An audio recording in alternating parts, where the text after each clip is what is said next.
Vamos começar com a principal notícia do dia. O procurador-geral dos Estados Unidos foi demitido e Pam Bondi está voltando para a Flórida, onde conseguirá outro emprego. Por quê? O que aconteceu? Eu vou contar daqui a pouco. O Reino Unido começou a revogar rapidamente leis que, por mais de 10 anos, destruíam a liberdade de expressão em um país que já foi grandioso. De repente, eles se lembraram de que foram o berço da democracia moderna. Recentemente, eles lembraram que escreveram uma carta e criaram o Código de Leis Britânico. Aqui, de repente, pode-se responder com uma só palavra, com uma palavra de 5 letras e não de 3, como vocês pensaram. A primeira letra é T, a segunda é R. O restante vocês deduzem. Detalhes a seguir. Mas o maior acontecimento do dia, claro, é o possível colapso da OTAN, depois do discurso de Trump. Então, continuação sobre o Irã. Mas o Irã desmoronou porque Trump prometeu que nas próximas 2 ou 3 semanas as coisas vão esquentar muito, e também por causa de Israel. Desmoronou também devido aos Estados Unidos após bombardeios em áreas residenciais em Israel. Os israelenses ficaram meio perturbados. Aliás, eles atingiram, os israelenses, o principal negociador do Irã, acho que é Kamal Karazi. Feriram-no aparentemente gravemente. Ele era o principal negociador iraniano, mas na verdade eles têm muitos desses, porque os persas adoram e sabem negociar. Mas sob bombas é muito difícil, espertinho. Não direi a palavra até o fim. Não se sabe se tentaram eliminá-lo ou se foi atingido por acaso. Depois mostrarei como e para onde as bombas vão. Lá a situação é séria. Sim, senhores, está acontecendo. Agora, Gemil. O secretário da OTAN afirmou que Trump está totalmente certo em suas reivindicações. Mas ele acredita que a aliança não vai se desfazer. Aqui está. Aliás, no final vou mostrar uma declaração absolutamente brilhante, ou um discurso, ou uma declaração sobre Rio. Estamos com o secretário-geral da OTAN, Mark Rutte, ao vivo de Haia, Holanda. Bem-vindo de volta ao Face the Nation. Margarete, é um prazer voltar ao programa. Bom dia. Bom dia! Vimos que o Irã lançou 2 mísseis contra Diego Garcia, uma ilha no Oceano Índico onde fica uma base conjunta dos Estados Unidos e do Reino Unido. Foi a 4.000 quilômetros do Irã, o ponto mais distante já alcançado pelo país. Você ouviu a embaixadora Waltz comentar sobre uma possível divergência entre as avaliações de Israel e dos Estados Unidos sobre o potencial do Irã com base no que lançaram. Israel disse que eram mísseis balísticos intercontinentais capazes de atingir Berlim, Paris e Roma. A OTAN concorda com essa avaliação? Ainda não podemos confirmar isso, por isso estamos investigando. Mas se isso for realmente verdade, é apenas mais uma confirmação de que o presidente está fazendo aqui, eliminando o potencial de mísseis balísticos e removendo o potencial nuclear do Irã, é de importância crucial. E como o embaixador Waltz acabou de dizer, vimos no exemplo da Coreia do Norte. Se demorarmos demais nas negociações, podemos perder o momento em que ainda é possível fazer isso. A Coreia do Norte agora tem potencial nuclear. Se o Irã obtiver potencial nuclear, incluindo mísseis, isso será uma ameaça existencial direta para Israel, para a região, para a Europa e para a estabilidade mundial. O que o presidente faz é fundamental. Vi as pesquisas, mas espero que o povo americano o apoie, pois ele faz isso para tornar o mundo mais seguro. Só para esclarecer, você acredita que o Irã pode bombardear Berlim, Paris e Roma agora? Essas cidades estão sob ameaça direta? O que sabemos com certeza é que eles estão muito próximos de ter essa capacidade, digamos, Berlim, mas se isso for verdade, então eles já têm essa capacidade. Se não for o caso, sabemos que eles estão muito próximos de ter essa capacidade. E é exatamente por isso que sim, eu sinto que na Europa a maioria dos políticos se identifica com isso. O que o presidente está fazendo aqui é justamente eliminar, reduzir a capacidade do Irã de voltar a ser exportador de caos. Puro caos para a região, para o mundo inteiro. E em resposta ao discurso de Donald Trump, Mark Rutte, secretário-geral da OTAN, fez a seguinte declaração. Primeiro, vamos ouvir o próprio Trump e depois a resposta de Mark. Eu acho que a OTAN está cometendo um grande erro e já faz tempo que digo que duvido que a OTAN algum dia esteja do nosso lado. Esse teste foi ótimo, pois não precisamos deles, mas eles deveriam estar lá. O presidente continua apresentando isso como uma espécie de troca de favores e ele também mencionou a Ucrânia no mesmo contexto, dizendo: eu ajudo a Europa com a Ucrânia. porque eles não me ajudam. Você não teme que isso prejudique os objetivos da OTAN em outros lugares? O que eu sei é que nós sempre nos unimos. Foi sob a liderança do presidente Trump que realizamos uma cúpula extremamente bem-sucedida em Haia, onde concordamos em gastar 5% do nosso PIB em defesa. Pela primeira vez desde Eisenhower, os gastos dos europeus e americanos se igualaram, algo que não ocorria há muito tempo. Não só porque é justo que todos gastem igualmente, e esse era o desejo de Trump quando era o 45º presidente, e agora como o 47º, ele fez isso porque precisamos devido à ameaça russa e outros adversários. Depois, em relação à Ucrânia, os Estados Unidos fornecem apoio crucial de inteligência e armas, atuando com os europeus para apoiar a luta ucraniana contra os russos e garantir que tenham o necessário. Sobre o Irã, estou convencido e entendo a frustração do presidente pela demora, mas peço compreensão, pois os países tiveram que se preparar sem saber, por motivos justificáveis, sobre o ataque inicial ao Irã. Mas agora, unindo forças para garantir que possamos assegurar a segurança do Estreito de Hormuz. A esquerda na Europa chama Rutte de agente de Trump. Mas me parece que ele se preocupa com a aliança e com a Europa em primeiro lugar e não com o que vai agradar Trump ou a multidão enlouquecida da esquerda. Recentemente foi lançado o novo romance do meu amigo Victor Friedman, Um Tiro no 9. É tanto um romance policial quanto um drama esportivo. Victor é um excelente jornalista, tradutor e escritor. O link para o livro dele estará abaixo na descrição. Trump 9, Victor Friedman. E agora sobre o Reino Unido ou o que restou dele. A América ficou perplexa quando começaram a aparecer na imprensa relatos de que, no Reino Unido, claramente seguindo o exemplo da Rússia de Putin, estavam vigiando blogueiros e até mesmo usuários comuns das redes sociais. Começaram a chegar de manhã cedo em camburões, digamos assim. Lá, simplesmente parece diferente e tem outro nome. E levavam essas pessoas para longe, na verdade, alguns ficavam anos presos, por uma palavra dita em um protesto, prisão. Por gravar um discurso, esse mesmo discurso em um protesto, multa, aliás, até 2 anos de prisão. Por outro lado, começaram a surgir relatos de testemunhas já há alguns anos de que estupros coletivos de alunas por grupos de paquistaneses, por algum motivo, sempre paquistaneses, não há singaleses, sempre dizem paquistaneses, por algum motivo, não são investigados de forma alguma. Eles atribuem isso à manifestação da cultura nacional. Mas para nós, todas as culturas são iguais, todas as culturas são boas. Mas na verdade, como está absolutamente claro, eles simplesmente dizem que de jeito nenhum devemos incitar o ódio contra os muçulmanos.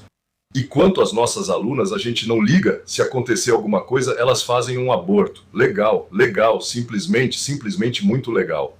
Vance, Rubio, Trump, todos diziam para a Europa: pessoal, o que vocês estão fumando? O que há com vocês, descendentes? Aqueles que tomaram a Bastilha com os liberais, aqueles que, como se diz, respiravam Voltaire e Jean-Jacques Rousseau, o que aconteceu com vocês?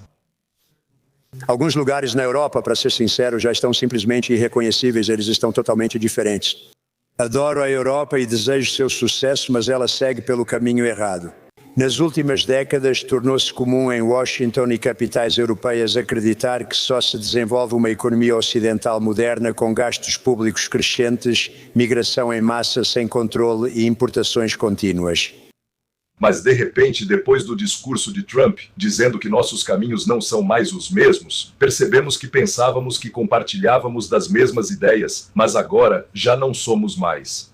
De forma mágica, no site do Ministério do Interior, chamado Home Office do Reino Unido, apareceu algo que fez os habitantes desse outrora grande país ficarem paralisados, sem acreditar no que viam. O tempo não será mais gasto checando postagens lícitas nas redes sociais, liberando os oficiais para patrulhar as ruas e combater o crime real.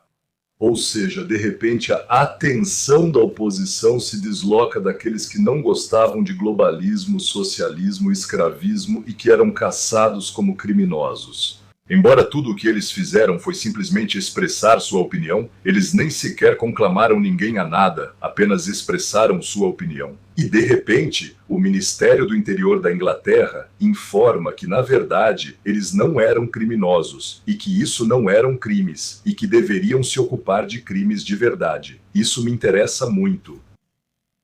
Será que alguém lá vai ser punido? Tenho medo que não. Cancelar incidentes de ódio não criminais equilibra proteção a grupos vulneráveis e respeito à liberdade de expressão. Nos últimos anos, as orientações não evoluíram com a era digital, e policiais eram chamados às casas das pessoas por causa de insultos e disputas comuns. As medidas anunciadas hoje vão impedir a polícia de registrar manifestações legais. Em um certo momento, a liberdade de expressão voltou a ser livre, voltou a ser legal, enquanto antes era ilegal, só porque era chamada de outra forma. Chama-se de discurso de ódio aquilo de que alguém não gosta. Como disse, ninguém pediu desculpas nem ofereceu compensação às vítimas. Mas por que isso aconteceria? Não é curioso? Talvez comeram alguma coisa estranha? Finalmente. Caramba, já estava na hora. A gente viu o que diabos está acontecendo aqui. Irônico que a terra natal de George Orwell esteja virando uma polícia do pensamento como em 1984. Policiais vão à casa de pessoas por tweets inofensivos. Pessoas são presas por memes. Questionou a política de imigração do governo? Preso. Acha que estou brincando? Não estou. Para não enxergar o que está acontecendo, você tem que estar completamente alienado. Basicamente, a seção 19 trata da disseminação, digamos, do ódio racial. Você postou algo na internet que, na nossa opinião, incita o ódio racial. Você estava espalhando ódio contra o Hamas. E você está preso por causa disso. Não posso explicar muito. Comentário sobre a máscara dela. Se comentássemos isso no Facebook, seríamos presos. Vieram me prender, mas não mexem com ele. Como chegamos a isso? Por que estou algemado? Por causa do que ele contou e eu repassei. Se alguém, obviamente, ficou incomodado por causa da sua página nas redes sociais... Vão me prender só por postar no Facebook? Recebemos reclamações de comentários ofensivos e indecentes feitos por você, identificados através da sua conta no Facebook. E me diga, qual foi esse comentário? Você escreveu um comentário em uma postagem de alguém e alguém ficou muito ofendido com essa postagem e com o seu comentário. E agora vamos te prender, fazer uma busca e apreensão de todos os seus telefones, contas no Telegram, computadores e coisas do tipo. Bem, tipo a URSS, tipo a Rússia bandida do Putin. Ou não, isso é tipo a França do Macron, a Inglaterra do Starmer, a Ucrânia do Zelensky. Todos eles não ligam para as garotas que foram violentadas. Na verdade, não ligam para nada, só querem se manter no poder. Inspirados pelos apelos de Trump, Vance e Rubio, os partidos conservadores da Europa começaram a defender abertamente a mudança de rumo do globalismo para o nacionalismo ao estilo americano. Bem, América em primeiro lugar, França em primeiro lugar, é natural para mim colocar a mim mesmo em primeiro lugar, para minha família vem em primeiro lugar, desculpe, e não a dos outros. Primeiro, não posso e não pretendo fazer nada sobre isso. A popularidade de Starmer caiu, chegando ao que na política chamam de menos 40. O que isso significa? A favor dele e do partido dele, 30% e contra 70%? 70 contra menos 70 mais 30 dá menos 40. Os políticos dos países ocidentais começaram rapidamente a se disfarçar e a cancelar leis canalhas e o desprezo vil pelos próprios assuntos. Eles esperam que os cidadãos esqueçam isso. Na Alemanha, de repente, um conservador declarou, nada mais nada menos, que 80% dos imigrantes sírios vão voltar para casa. Ou seja, o quê? Então, eles estão bem.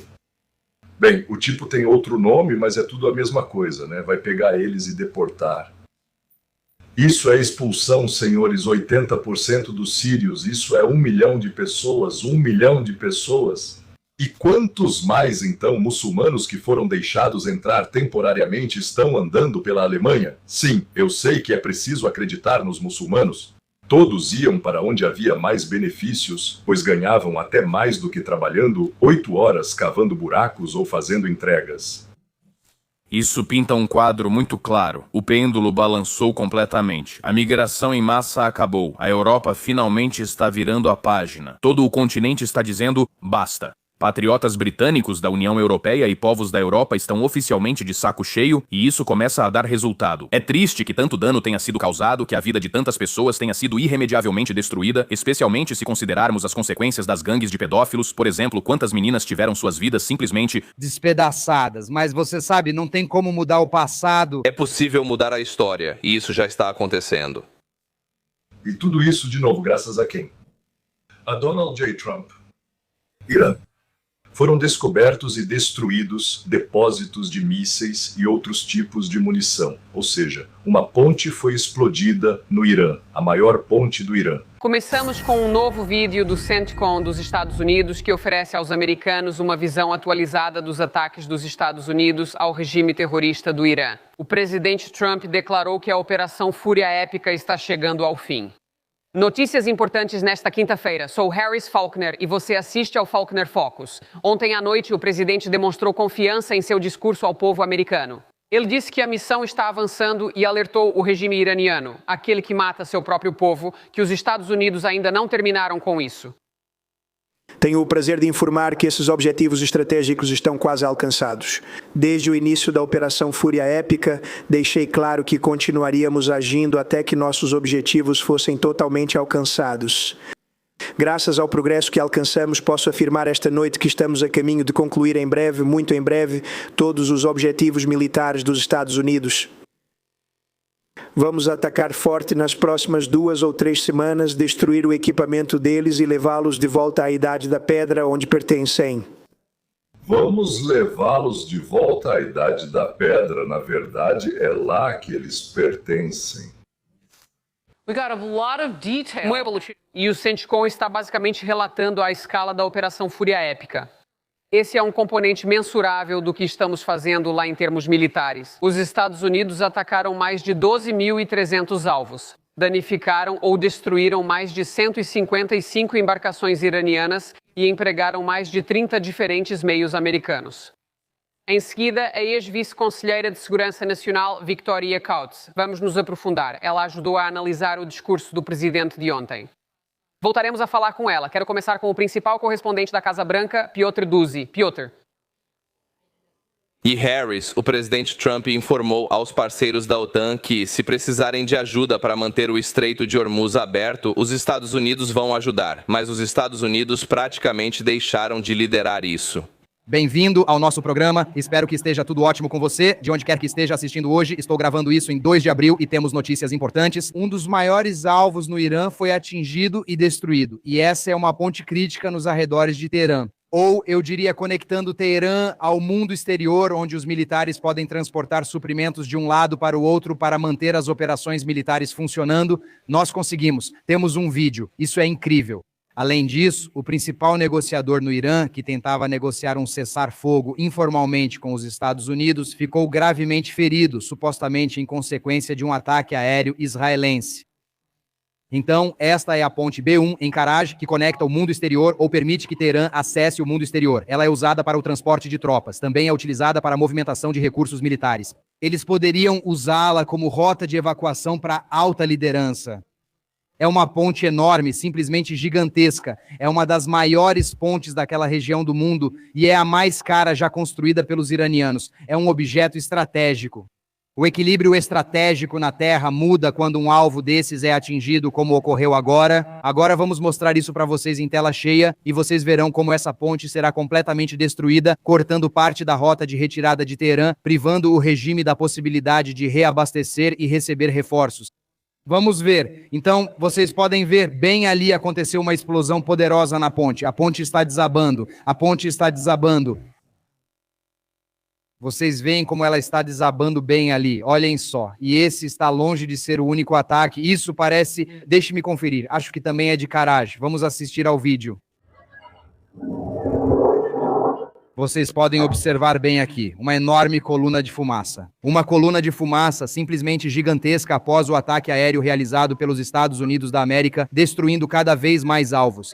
Provavelmente, considerando a quantidade de fumaça, destruição e carnificina, isso deve ser algum tipo de instalação subterrânea de mísseis. E aqui está mais um ataque já a caminho. Estas são imagens do ataque aéreo contra milicianos iranianos em Anbar, no Iraque. Essas imagens são simplesmente insanas. Vamos assistir, vamos ver.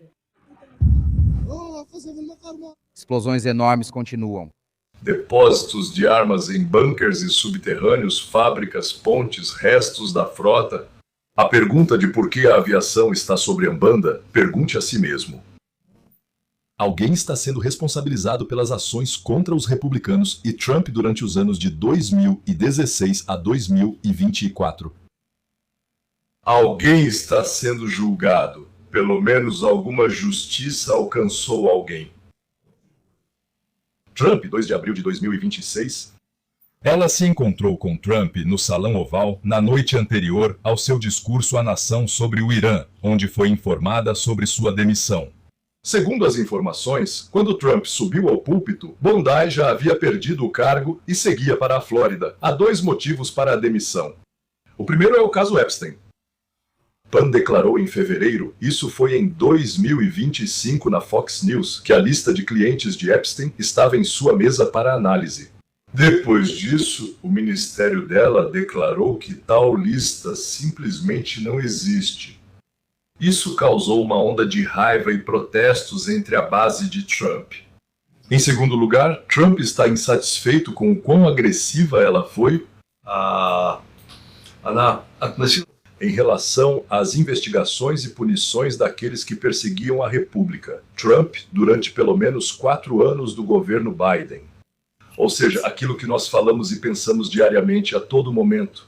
O tempo todo aparecem novos e novos materiais, mas, ao que parece, ninguém está sendo julgado. Bem, agora sobre a dissolução da OTAN. Mais precisamente a saída dos Estados Unidos da OTAN. Se não de jure, então de facto. Vou explicar o que isso significa. Formalmente, não saímos da OTAN, porque para isso é preciso passar pelo Congresso, mas podemos parar de participar. Esse é um direito do presidente, sem o Congresso. Por quê? Porque ficamos muito ofendidos. Formalmente, os aliados não são obrigados a ceder bases aos Estados Unidos para operações militares. Se isso acontecer fora da OTAN, construímos as bases com nosso dinheiro, equipamos e pagamos tudo em território deles, mas são compartilhadas. Por isso, formalmente, precisamos perguntar a eles, pessoal, podemos usar?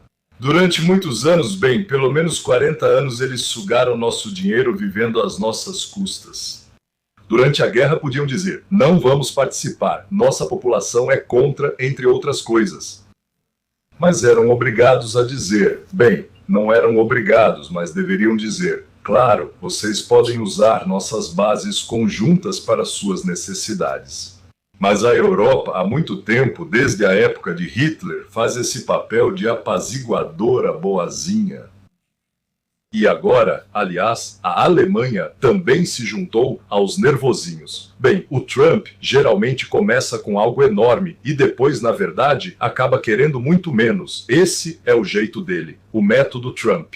Pressão máxima por um objetivo específico mais restrito. Então, só para vocês entenderem do que estou falando, vou dar alguns exemplos clássicos dessa tática.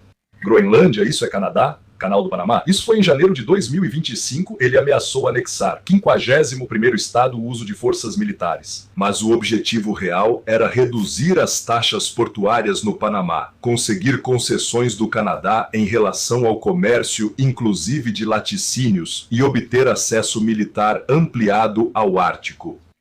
Que anexação? Que 51º estado, a OTAN, então 2% do PIB, isso é 2017, ameaçou sair da aliança, chamou os aliados de inadimplentes. O objetivo real era forçar os europeus a aumentarem os orçamentos militares. Funcionou. Os gastos da OTAN aumentaram. Donald Trump anunciou a vitória de forma muito solene. Quem não se elogia, morre sem ser elogiado. Com o México, ameaçou uma tarifa de 25% sobre todos os produtos mexicanos se o país não barrasse os migrantes. Lembram do muro? Eles vão pagar pelo muro, certo? Algumas semanas de ameaças e o que o México faz? Envia 21.500 militares para a fronteira. Paga pela contenção? Bem, de fato constrói um muro com seus próprios soldados, certo? E as tarifas? Ninguém as implementou. Bem, com a China, é claro, lá as tarifas são de 150% a 145%, uma ruptura total. O verdadeiro objetivo do acordo, a chamada Fase 1, a China prometeu comprar 200 bilhões de dólares americanos em produtos americanos. A maior parte das tarifas foi reduzida. Bem, lá na Coreia do Norte, aquele homenzinho dos foguetes faz ameaças absurdas, dizendo que vai bombardear e fazer isso e aquilo com você. Tudo bem, o encontro aconteceu em Singapura e o homenzinho parou de lançar mísseis em direção ao Japão. Era isso que queriam conseguir. Agora, sobre a saída, então, o que quer Donald James Trump, o nosso Trumpushka, e o que ele quer da OTAN, ou melhor, dos europeus, né? Primeiro, ele quer dinheiro para a operação no Irã. Os europeus se recusaram a participar da guerra? Ok. Trump claramente quer que os aliados financiem. Bem, que compensem os gastos americanos com essa operação. Bem, ele conseguiu isso na Ucrânia e também quer conseguir no Oriente Médio. Em segundo lugar, o Estreito de Hormuz é um objetivo concreto e mensurável. Pessoal, enviem navios para patrulhar o estreito. Não é para lutar contra o Irã, certo, mas simplesmente garantir a liberdade de navegação da qual vocês mesmos dependem. O petróleo europeu passa exatamente por lá. E o petróleo asiático também, em grandes quantidades. Além disso, há algo muito importante. Paralelamente, então, está acontecendo o aniversário das tarifas. Lembra, né? A ameaça à OTAN pode ser uma maneira de ligar a segurança às negociações comerciais. Nós protegemos vocês, continuamos, tá bom, dane-se vocês, tá bom. Nós vamos continuar protegendo vocês, mas vocês abrem os mercados. Resumindo, o objetivo mais provável e real é navios no Estreito de Hormuz, mais dinheiro para a guerra, mais abertura dos mercados.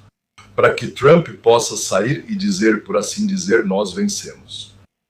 Abriram os mercados da Europa. O esquema geral é absolutamente óbvio. A maior ameaça é o pânico dos aliados. Uma pequena concessão específica, Trump declara vitória e recua. Todos saem ganhando. Não fiz aquela coisa horrível que prometi e vocês me deram o que eu queria. Simplesmente genial. Com qualquer outro presidente, os europeus achariam que é só um blefe. Mas com Trump eles não sabem.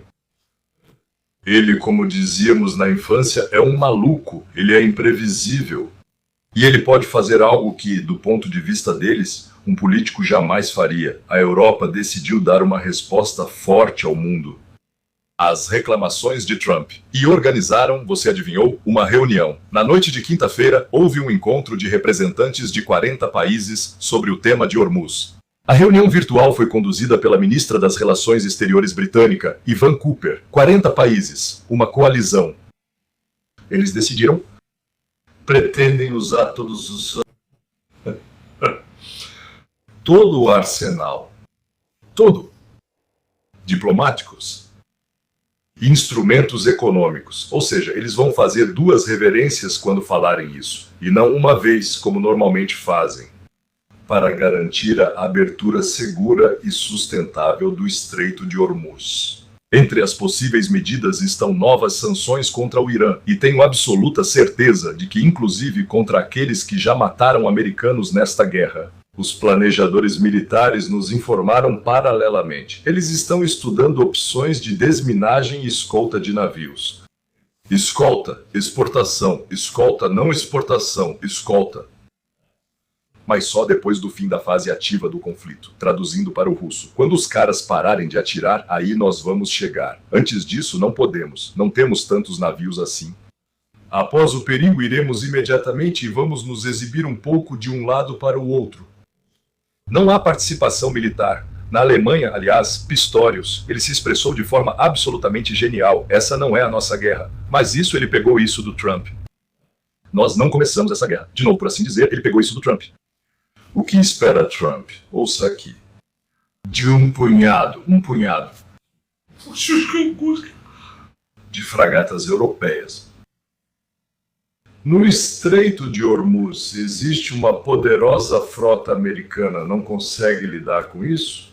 Primeiro, distorceu totalmente o que Trump disse e ainda afirmou que a Europa tem só alguns navios. E os Estados Unidos têm uma frota poderosa. Pobres europeus. E como vocês vão se virar? Vocês têm apenas 450 sangreipos, só 500 milhões de pessoas no total. Como vocês pretendem se defender da Rússia, que tem uma população 4 vezes menor do que a de vocês? A representante da União Europeia, Kaja Kallas, participou da reunião. Itália, Países Baixos e Emirados Árabes Unidos pediram a criação de um corredor humanitário. Para fertilizantes e superar a crise alimentar, fazemos um apelo. Não dissemos que enviaremos uma fragata agora. Algum desgraçado vai atirar neles. Então nós responderemos com fogo de tal forma que, e assim por diante. Ou seja, eles irão até o Irã, vão pedir para ir junto, e se não der certo, vão pedir para o Putin. Resultado: a coalizão foi criada. As palavras foram ditas. Nada aconteceu. Uma resposta europeia clássica. Diplomacia agora. Planejamento militar depois. E a execução dos planos nunca. Como sempre, por assim dizer, um grande fiasco. Por que se reuniram para conversar sem clareza? Porque desde o início estava claro que eram impotentes. Pergunta: para que diabos precisamos de impotentes? A resposta é a seguinte: nós mesmos não precisamos. Mas não queremos que eles sejam dominados por Rússia ou China. E por dominar, não quero dizer necessariamente ocupação. Pode ser uma aliança voluntária entre regimes semelhantes. E, para finalizar, se você ainda não entendeu o que fizemos no Irã, qual era a tarefa e como nós a cumprimos? Então ouça Marco Rubio. O ministro das Relações Exteriores dos Estados Unidos, o assessor de segurança nacional do presidente e o diretor do arquivo. Ele está agora passando o último cargo para o sucessor. Ele também teve um 4º cargo. Ele também estava no comando quando a USAID foi desmantelada. Expulsaram de lá todos os que conseguiram expulsar e deram ao Marco Rubio a oportunidade de comandar e demitir pessoas. Expulsar todos os outros. Mas esse cargo ele já entregou. Aqui está ele, que é, em linhas gerais, o responsável por toda a política externa do governo dos Estados Unidos. Então, está claro que eles tiveram todas as oportunidades de ter um programa nuclear que lhes permitisse ter energia, e não armas. E todas as vezes eles recusaram. Mas por que o ataque agora? Então, o que o Irã estava tentando fazer? O Irã estava tentando criar, basicamente, uma espécie de escudo convencional. Ter uma quantidade tão grande de mísseis, tantos drones, que ninguém pudesse atacá-los, e eles estavam sendo bastante bem-sucedidos nesse caminho. Estávamos prestes a enfrentar uma situação em que o Irã teria tantos mísseis e drones que ninguém conseguiria impedir seu programa nuclear no futuro. Esse risco era totalmente inaceitável. Sob nenhuma circunstância, um país governado por clérigos xiitas radicais, com uma visão apocalíptica do futuro, pode jamais possuir armas nucleares. Eles nunca devem poder esconder e proteger esse programa e suas ambições atrás de um escudo de mísseis e drones contra o qual ninguém pode agir. Essa foi nossa melhor e última chance de eliminar essa ameaça, esse escudo que tentavam construir, e o presidente decidiu corretamente destruí-lo agora. O objetivo desta operação é destruir seus mísseis convencionais e programa de drones, impedindo que se escondam atrás deles e, assim, chegar finalmente a um acordo sério com o mundo para nunca ter armas nucleares. Enquanto o Irã diariamente, eu diria até a cada segundo, clama pela morte de americanos, israelenses e, na verdade, de todos os cães infiéis. Bem, de nós também. Então sim, esse país não pode. Ou seja, os cães infiéis não têm o direito de permitir que esses cães fiéis tenham armas atômicas, armas terríveis e destrutivas. Crianças e fanáticos não devem brincar com fósforos. Fui um dos maiores defensores da OTAN como senador dos Estados Unidos, pois via grande valor nisso. E não era só uma questão de defender a Europa, eu dizia que isso também nos permitia ter bases militares na Europa, o que nos dava a possibilidade de projetar poder para diferentes partes do mundo quando a nossa segurança nacional estava em perigo. Se agora chegamos a um ponto em que a aliança da OTAN significa que não podemos usar essas bases, que na verdade não podemos mais usá-las para proteger os interesses americanos, então a OTAN é uma via de mão única. Então a OTAN serve apenas para que nossas tropas na Europa fiquem independentes. Elas protegem a Europa, mas quando precisamos da ajuda delas, não é a ajuda delas que pedimos. Não pedimos que realizem ataques aéreos. Quando pedimos para usar suas bases militares, eles recusam. Por que estamos na OTAN? É preciso questionar. Por que temos bilhões e bilhões de dólares, centenas de bilhões, ao longo dos anos trilhões de dólares, e todas essas tropas americanas posicionadas na região, se não podemos usá-las no momento de necessidade, se não nos permitem utilizar essas bases? Portanto, acho que não há dúvidas, infelizmente, de que após o fim desse conflito, teremos que reavaliar essas relações, teremos que reavaliar o valor da OTAN e dessa aliança. NATO and that alliance.